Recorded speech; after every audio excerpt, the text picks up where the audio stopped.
Questions and comments. The Honourable Parliamentary Secretary to the Government House Leader. Yes, thank you, Madam Speaker. You know, I remember the day when the Leader of the Official Opposition sat in the government benches when they took a multi-billion-dollar surplus from Ralph Goodale and turned it into a multi-billion-dollar deficit, and it fed through. Now, if you take a look in real dollars, the value of the dollar today compared to what it was back in 2009, 2010 budget, his budget back then had more of a deficit than this budget. Yet they are building their case, Madam Speaker, on an issue that is somewhat surprising, because he sat around a government in real dollars that had more of a deficit than what is proposed in this budget. Does he not see any inconsistency in that, Madam Speaker? Honourable Leader of the Opposition.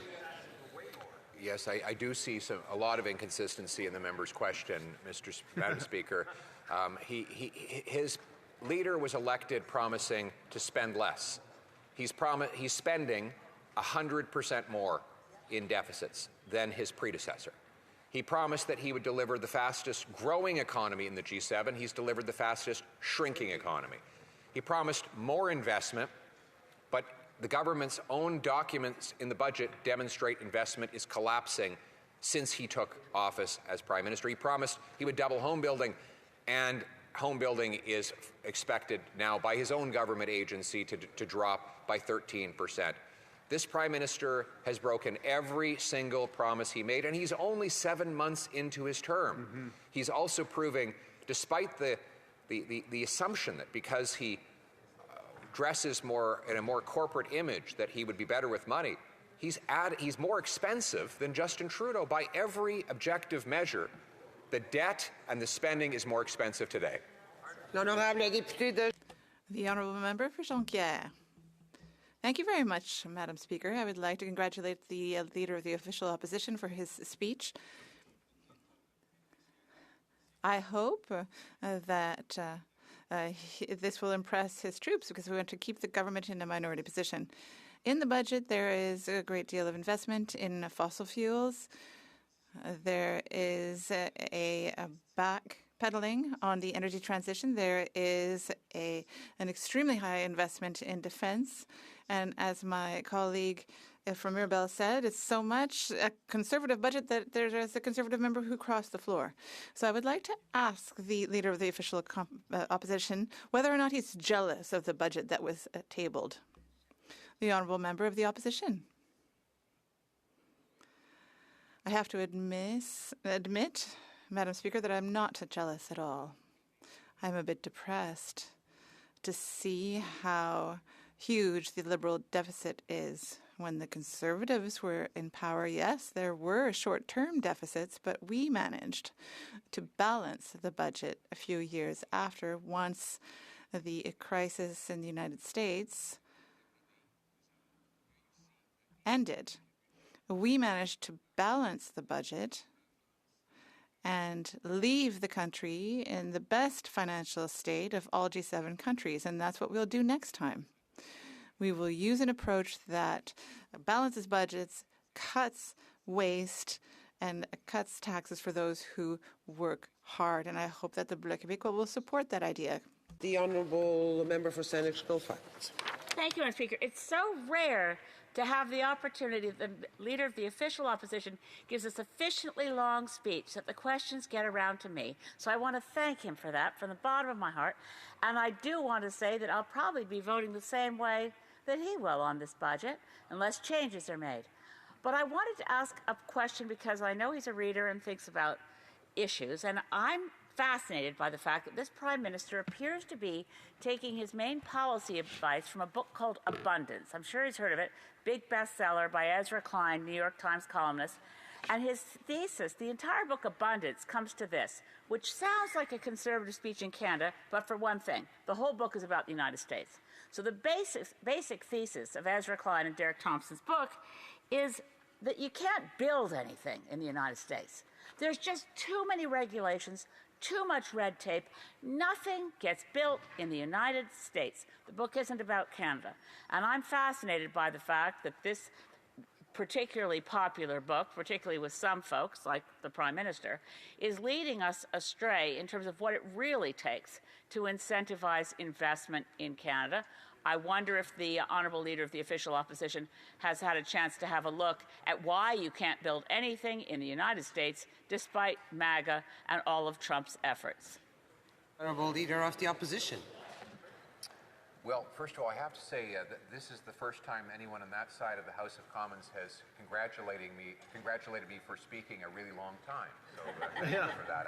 I didn't expect that. Secondly, I haven't read the book Abundance, but frankly, the member opposite says that you can't build anything in the United States. Well, the economy there is actually growing. The most recent quarter, it was up 3.4%.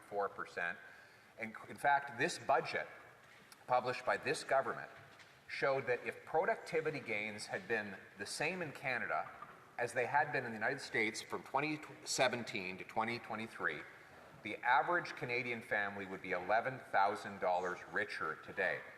Why are we not more productive, even though we have the best workers in the world? Because our economy is starved of investment. We have the lowest investment per capita in the G7.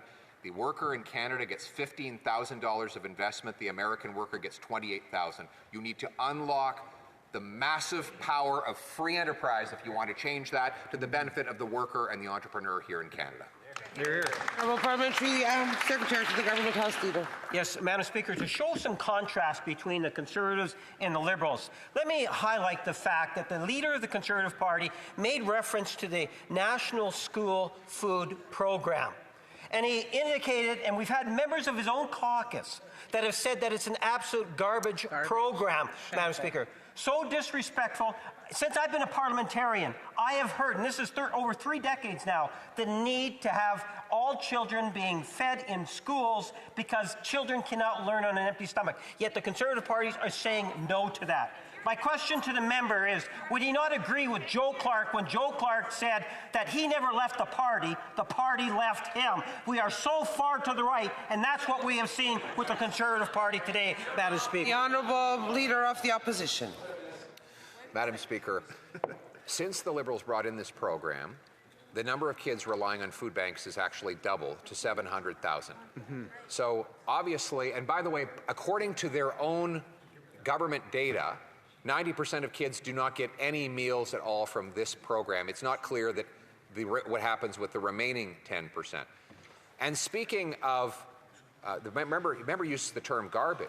There was a Facebook page called the Dumpster Diving Network of Canadians who share tips on how they can literally jump into dumpsters and pull out a meal because they can't afford groceries after 10 years of this government. That is the garbage policy that we were referring to. The Honourable Member for Bruce Grey Owen Sound. Thank you, Madam Speaker. So my question to the Honourable Leader of the Opposition is the concerns that I have about this budget. The Honourable Member for Bruce Grey Owen Sound. Can I ask the Honourable Chief Government Whip to let the Honourable Member for Bruce Grey Owen Sound ask a question? The Honourable Member. Thank you, Madam Speaker. My question for the Honourable Leader of the Opposition is around the future and the youth. I have a 12-year-old daughter. I know the Honourable Leader of the Opposition has young children, and I am actually scared of the state of our nation in future years with this incredible large deficits and national debt that this Liberal government's putting onto our future generations. And I'd just like the Honourable Leader to comment on that, the impact that it's going to have not only on his children, my daughter, and the youth around the country, but what else he's hearing for young people from across Canada with respect to the state of the country. Leader of the Opposition. A great and a very important question, and to thank the member for his service to the Canadian Armed Forces in a very distinguished way. He indeed is a proud father, as am I, and we both worry about our kids and what future they will have in this country. A third of Canadian youth believe they might have to leave this country because they cannot afford to live here. This is an astonishing statistic.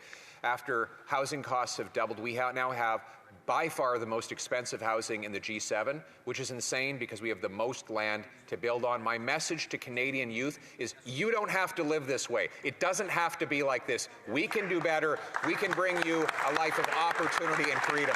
Look forward to that opportunity. Député de Repentigny. The member for Repentigny. Thank you, Madam Speaker. I'm a bit surprised by the official leader of the opposition's react to the budget and the tax cuts that should satisfy him. But we're also talking about an increase and an extension of money for oil companies. We're talking about abolishing the emissions cap in the oil and gas sector. We're talking about changing the regulation for clean energy, probably to weaken it, and all the same goes for fossil fuels. We're not even talking about the Paris Agreement or even the short-term goals. So the fight against climate change has been set aside. And one of his members decided that the budget was so good that he would cross the floor to join the government. So how is it that the leader of the opposition doesn't also want to cross the floor? I have to give the leader time to answer very quickly. Well, we will after the elections, Madam Speaker.